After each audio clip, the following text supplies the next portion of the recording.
In the last video, we ended on this look with Lone Star Plumbing. Same $5 million in revenue, an SDE valuation of $3.54 million and stuck with the owner-operated buyers, and an EBITDA valuation of $4.81 million and clean enough for the owner to walk away from.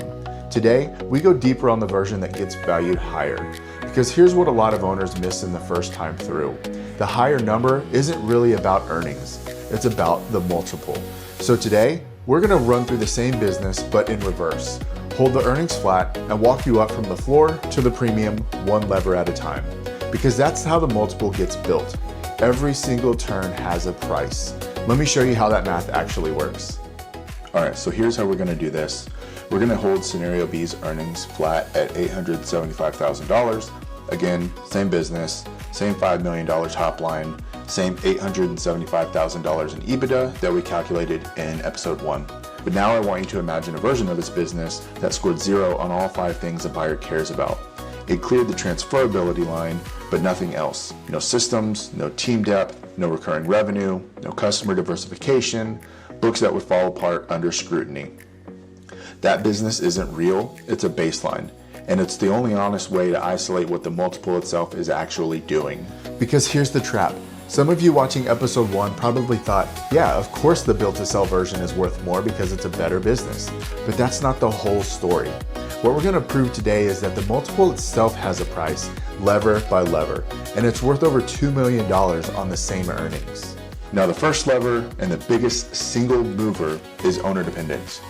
Owner dependence, or key man risk, basically means the business runs without the owner in it. A general manager runs the day-to-day, service and dispatch have their own leads, the techs in the field are supervised by managers, not by you.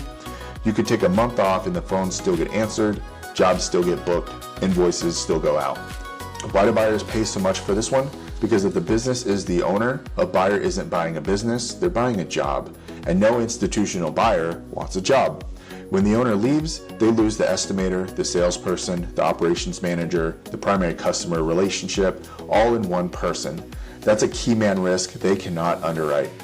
Move the business from owner run to owner independent, and the multiple moves one full turn, from 3x to 4x. So you can see here, we added a multiple turn, which brings the multiple up to 4. The incrementality from a dollar perspective is $875,000, bringing the enterprise value to $3.5 million. One lever, same $875,000 in earnings, another $875,000 in value, just because the business can run without the owner in it. Second lever is recurring revenue. Basically, the portion of your top line that's already spoken for before the year starts. In this world, this is service agreements, not repeat customers, not regulars, actual contracts and agreements that are signed to. Monthly, quarterly, or annual maintenance plans that a customer commits to and pays on for a schedule. In scenario A, only 5% of this revenue was under agreement. Every year started at 0. In scenario B, it's 30%. Here's what that does to a buyer. When 30% of your revenue is contracted, a buyer opens the year knowing $1.5 million is already accounted for. They don't have to trust a marketing plan. They don't have to work on business development. They don't have to believe the phone will ring next January. It's already on the calendar. That's the highest quality revenue in the building. Move service agreements from a rounding error to 30% on the top line, and the multiple moves 3/4 of a turn, from 4 to 4.75. Again, $656,000 in incremental increases, bringing the enterprise value to $4.156 million. All right, our third lever is customer diversification. This basically means no single customer holds the business hostage. A common rule of thumb, nobody over 10% of revenue. In trades, this shows up in your commercial books. If half of it runs through one property manager or one general contractor, and that one relationship ends, half of your commercial book leaves with it. In scenario B, the commercial work is spread across multiple property management firms and general contractors. No one account big enough to change the business if it walked. Buyers care because concentration is a risk they can measure, and whatever they can measure, they price. If we fix this, the multiple moves 1/4 of a turn, from 4.75 to 5, which brings an incremental dollar increase to $218,000, increasing overall enterprise value to $4.375 million. All right, so here's the fourth lever: documented systems and dispatch software. This one sounds boring, but it's really not. Documented systems means the work runs the same way whether or not the owner's there. How a call gets taken, how a quote is built, how a job gets scheduled, dispatched, closed, so on and so forth. It's in writing, it's not in somebody's head. Now, dispatch software is the operating system underneath that. Every call, every truck, every job is tracked. When a buyer looks at that data, they don't have to just trust your memory, they can actually see the business. Scenario B runs on a field management platform. Scenario A ran on the owner's memory and a shared calendar, maybe even handwritten notes. For a buyer, systems and software cuts two risks at once: transition risk because the operation doesn't depend on tribal knowledge, and forecasting risk because the data is defensible. That's worth another quarter turn, bringing the valuation multiple from 5 to 5.25x. Again, same incrementality from a dollar perspective, bringing total enterprise value to $4.59 million. Now, our fifth and final lever is clean books, basically meaning the financial statements would survive a quality of earnings review, or Q of E. Now, basically, this is a forensic accounting a serious buyer runs before they close. And if you're familiar with the new SBA terms and SOPs, this is now required on the buy side for any acquisitions $3 million and above. They rebuild your P&L from the ground up, revenue by month, by job, by customer. Every expense is categorized cleanly, personal expenses separated out from business expenses, and every add back is documented. In scenario A, the books were fine for the tax return, but not built to be examined. Personal and business ran together in a few different places. Some cash jobs didn't hit the system the same way. Nothing was crooked, it was just informal. In scenario B, the books can survive every single dig and examination. Every dollar has a story.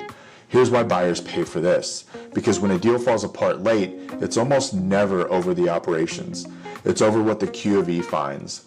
Surprises kill deals or recut the price at the 11th hour. Clean books remove those surprises before anybody even starts looking. Correct this, and that brings us up to another quarter of a turn, bringing the incrementality to the same $218,000, bringing your total enterprise value to $4.812 million. And so what did we do here? We walked the enterprise value up from $2.6 million to $4.8 million by addressing and correcting key gaps that a buyer would penalize you for. Ultimately, this created a value of $2.18 million. Look at what just happened. Same $875,000 in earnings. We started at $2.625 million and we ended at $4.812 million. Over $2 million in enterprise value created.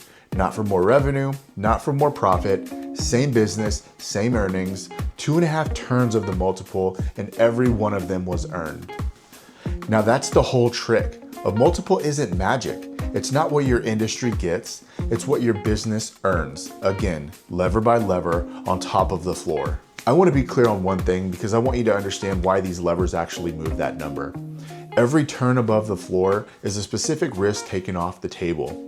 Owner independence cuts the risk that the business can't survive without you. Recurring revenue cuts start from zero risk. Diversification cuts concentration risk. Systems cut transition risk.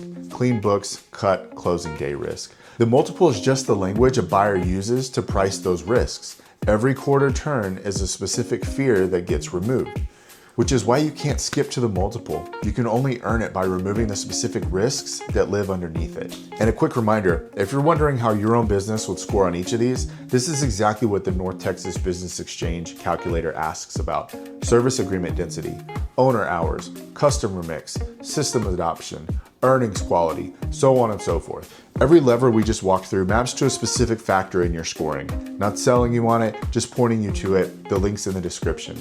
Now here's the lesson in this episode. Earnings get you to the door. The multiple decides what you walk out with. And the multiple is not one number, it's different levers. If you miss each of them, or if you miss a couple of them, you're getting dinged right out of the gate. If you fix all of them, then you get to the premium of your valuation. In this scenario, on the same $875,000 in earnings, that's over $2 million. Now here's what I know some of you are thinking.